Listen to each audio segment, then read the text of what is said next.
Okay, alrighty, let's switch to Seerah of Rasulullah sallallahu alaihi wasallam.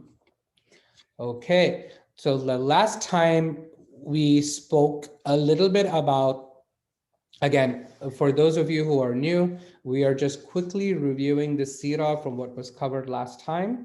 And we're going through this in a fast pace and not in a detailed, slow pace, because this is just a review. But this is a good review for those who are hearing this for the first time. Inshallah, I'm going to spend a little bit time in areas I want to highlight, especially for you, so you remember. So last time we talked about the conversion of Hamza, who was uncle of the Prophet. Again, that was a powerful boost to the weak Muslims at that time. They were really weak at that time. They were being tortured. And Hamza, conversion of Hamza gave Muslims a lot of boost because he was very, very powerful. Everybody was scared of Hamza, radiallahu anh.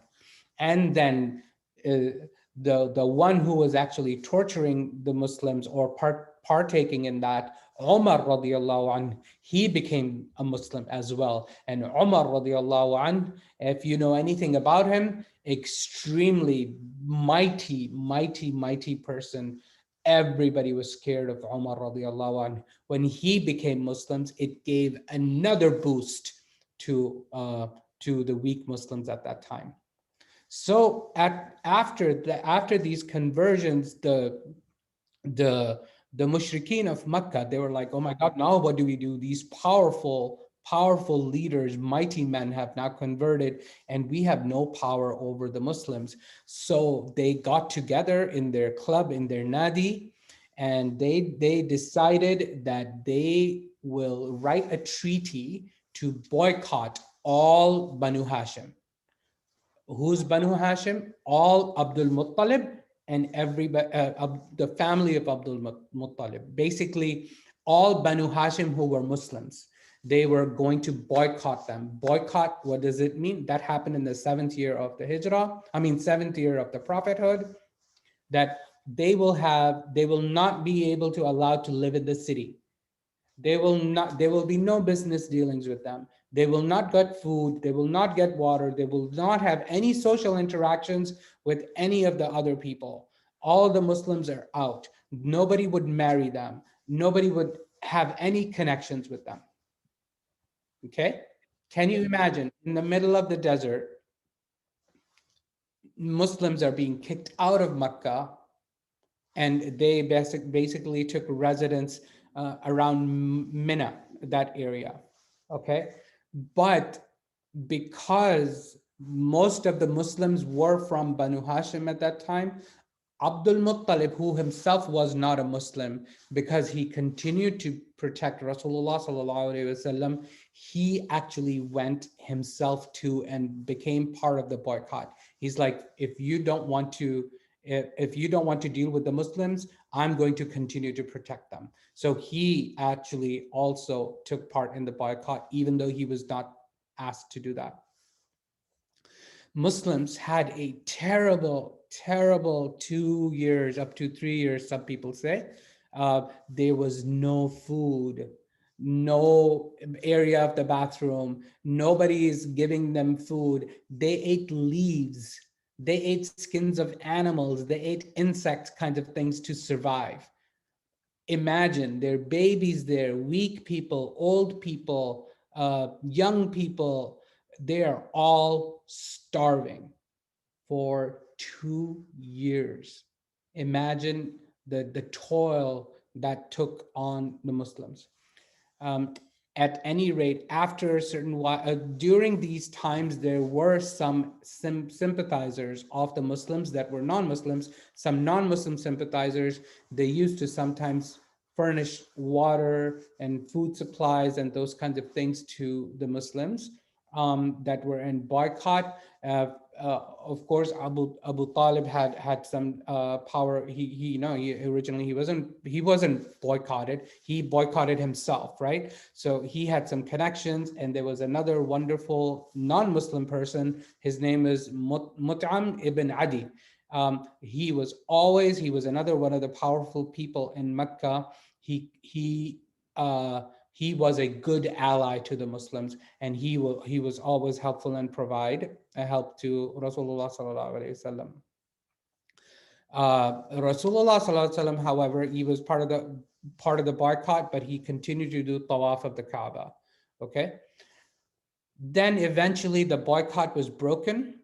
So what the Muslims had, what the leaders in Mecca, what the non-disbelieving leaders in Mecca, what they had done, they had written up a pact and written on a parchment and hung it inside of the Kaaba, to protect it, like this, as to basically elevate that treaty that nobody's going to deal with the Muslims anymore. We're going to boycott them completely.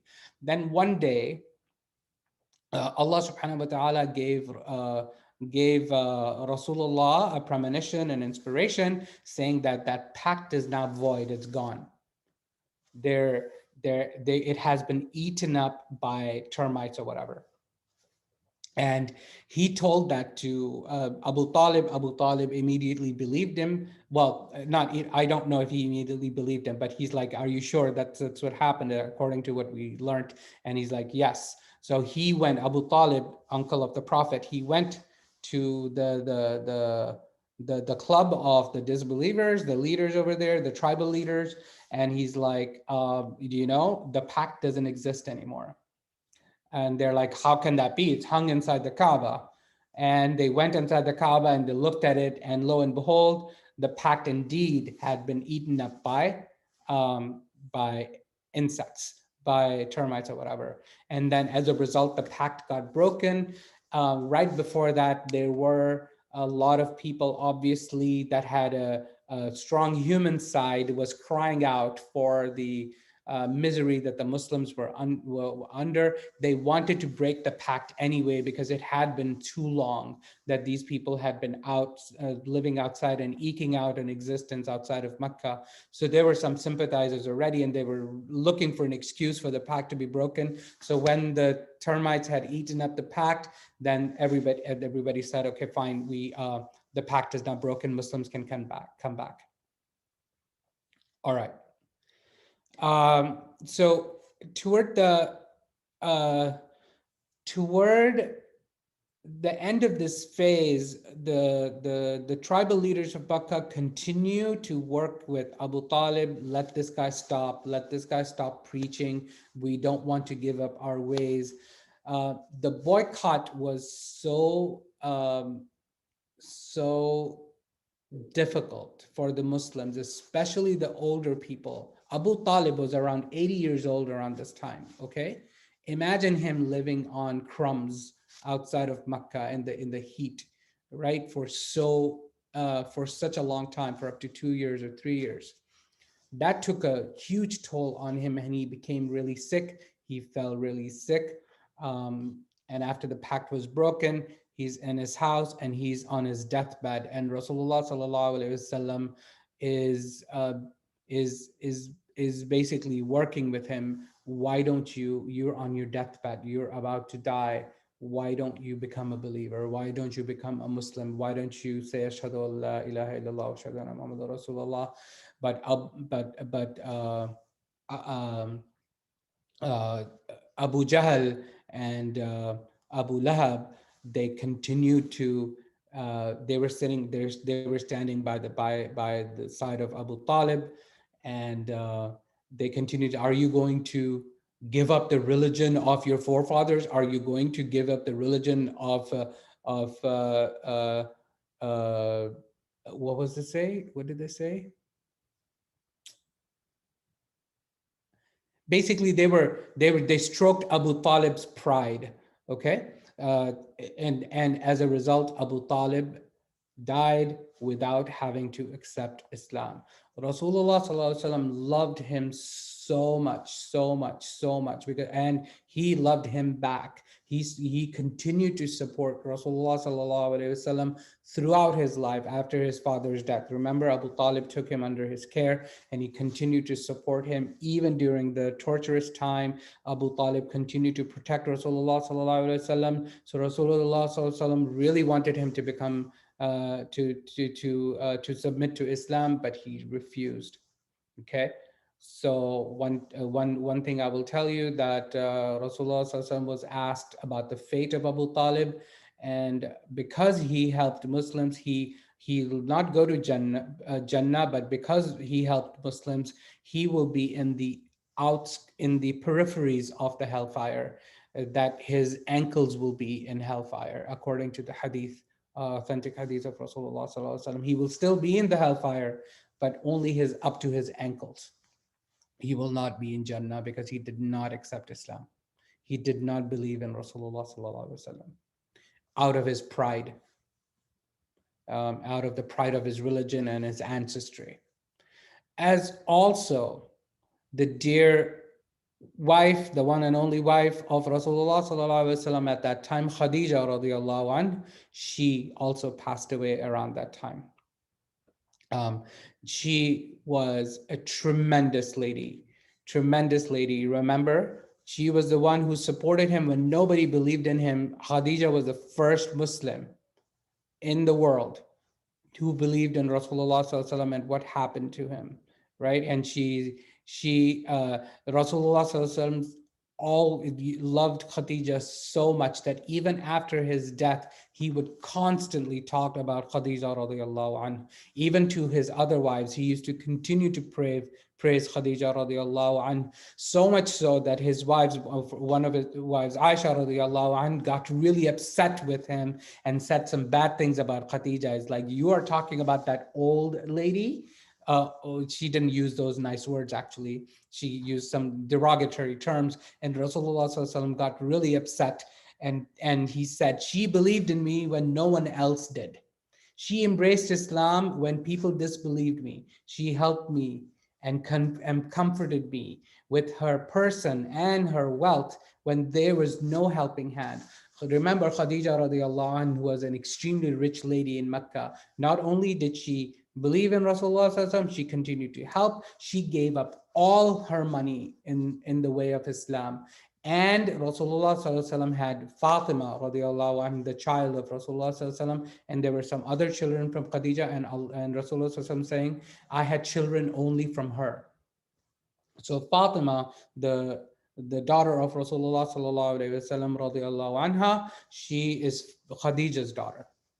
Okay.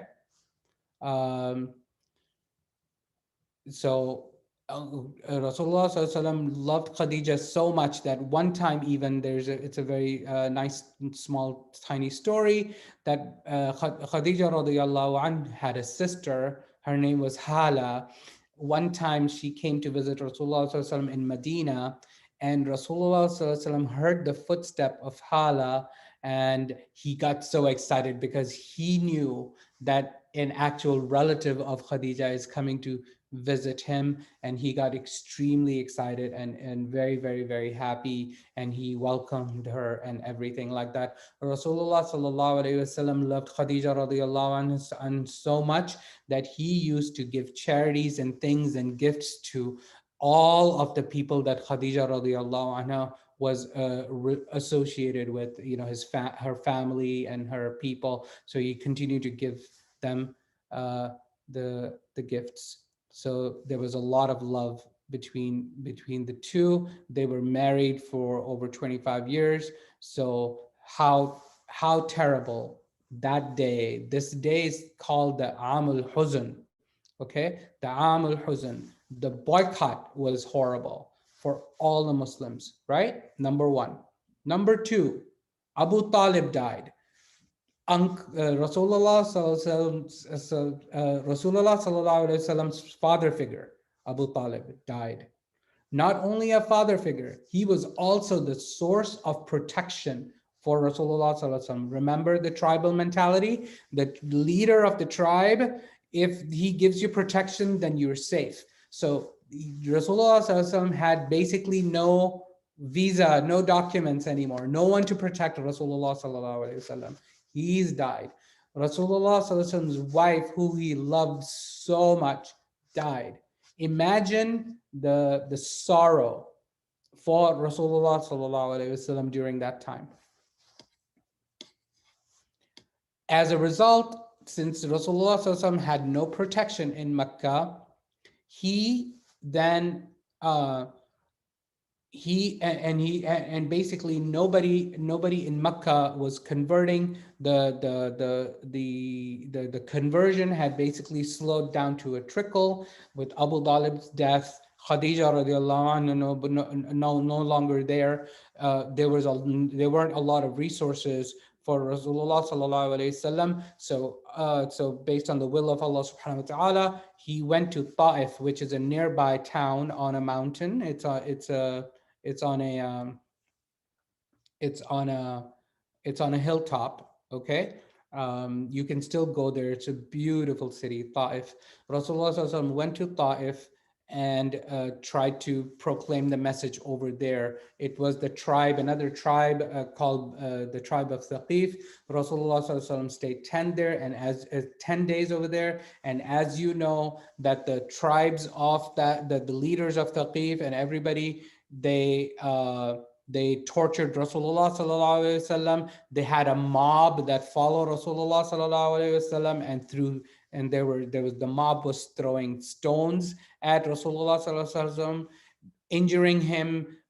He was bloodied from head to toe, and it was so bad that Rasulullah sallallahu alaihi wasallam was once asked, what was the worst time in your life? And he said, the day of Taif was the worst time in my life.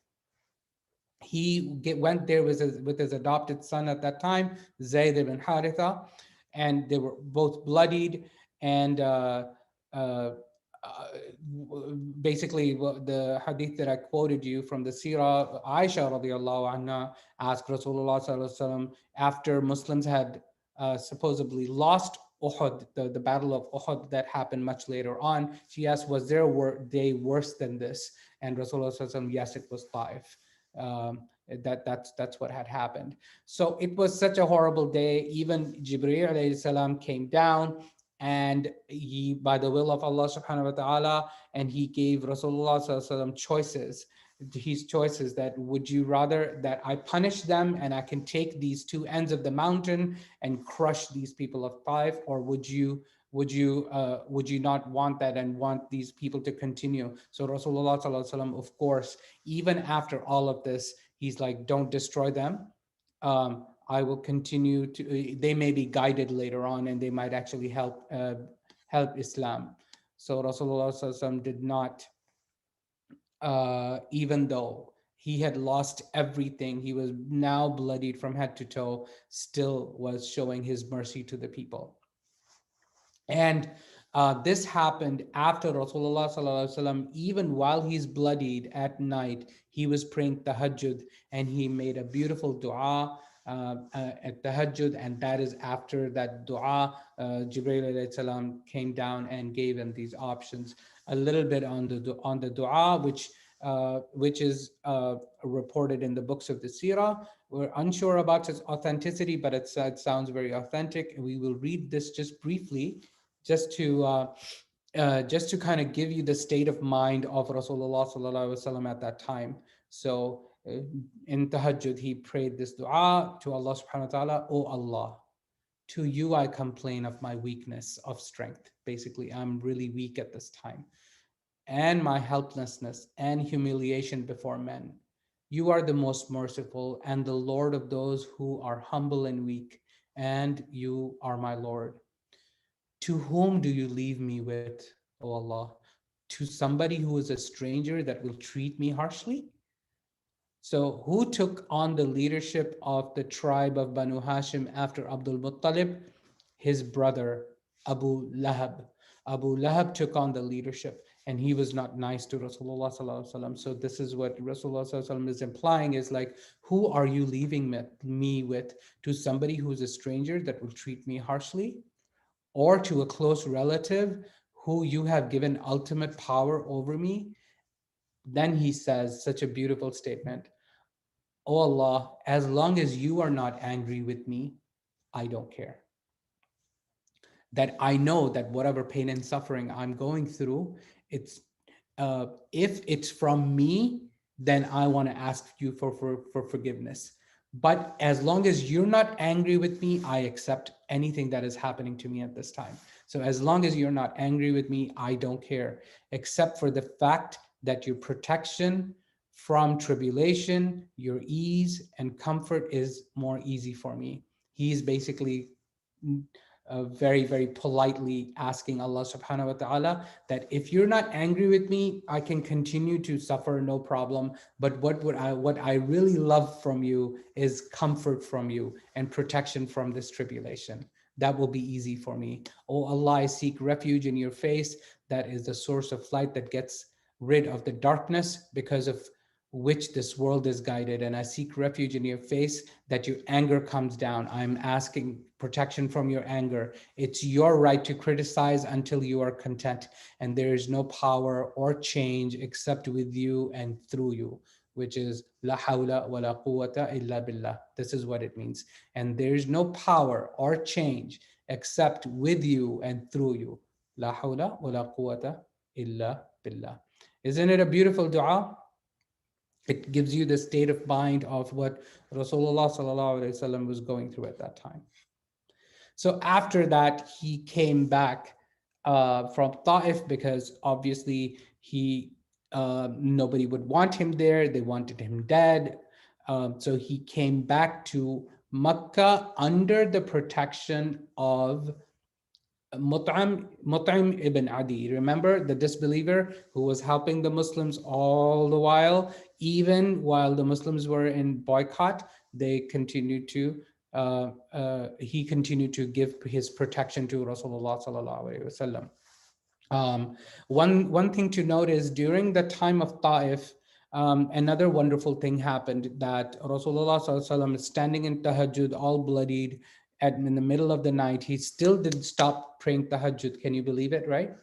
And there was a party of jinns that actually came and listened to Rasulullah sallallahu alaihi wasallam, and they became Muslims. So this was actually a gift from Allah subhanahu wa ta'ala, and this is mentioned in the Quran. We can review it if you'd like. Let's quickly do this. There's a whole surah on this as well, Surah Al-Jinn, which is surah number 72. But there's just a few ayat we can read very quickly. وَإِذْ صَرَّفْنَا إِلَيْكَ نَفَرًا مِنَ الْجِنِّ يَسْتَمِعُونَ الْقُرْآنَ. That a party of jinn came and they were listening to you reciting the Quran. فَلَمَّا حَضَرُوا قَالُوا أَنصِتُوا. And when they were listening to him, they like, shh, listen to him. They're like, be quiet, listen to him. فَلَمَّا قُضِي. When Rasulullah was done reading the Quran, وَاللَّهُ إِلَىٰ قَوْمِهِمْ مُنذِرِينَ. Then they went back to their people. The jinns went back to their nations of the jinn, and then they warned them, and they said, قَالُوا يَا قَوْمَنَا إِنَّا سَمِعْنَا كِتَابًا أُنزِلَ مِن بَعْدِ مُوسَى. That we have heard, oh our people, we have heard a book that has been now revealed after Moses. So these jinns were alive since the time of Moses, right? Jinns have a very, very long life, and they're telling their nation is like, now we've heard a revelation that we heard, which is similar to the revelation of Musa alayhi salam, مُصَدِّقًا لِمَا بَيْنَ يَدَيْهِ. It confirms what that book was saying. It's saying the same thing. يَهْدِي إِلَى الْحَقِّ. It guides to the truth. وَإِلَى طَرِيقِ الْمُسْتَقِيمِ. And it guides to the straight path. And so on and so forth, just to give you an idea. So this is how the jinns became Muslims to start with. Okay.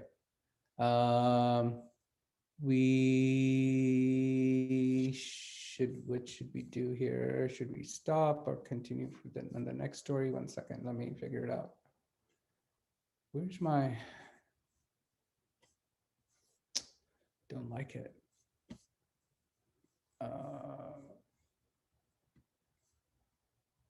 Okay, yeah, we can stop right here. Let's take a break, and inshallah we can talk about the proclamation of the tribes beyond Mecca later on, because nobody's listening in Mecca, nobody's listening in Taif. Then what is Rasulullah sallallahu alaihi wasallam supposed to do, right? So there's strategies. He needs to continue to spread the message of Islam, and the strategies to do that, and we will come to that inshallah. We'll talk about that next time. Let's take a break now. Let's come back at 12:05 inshallah. Jazakallah khair.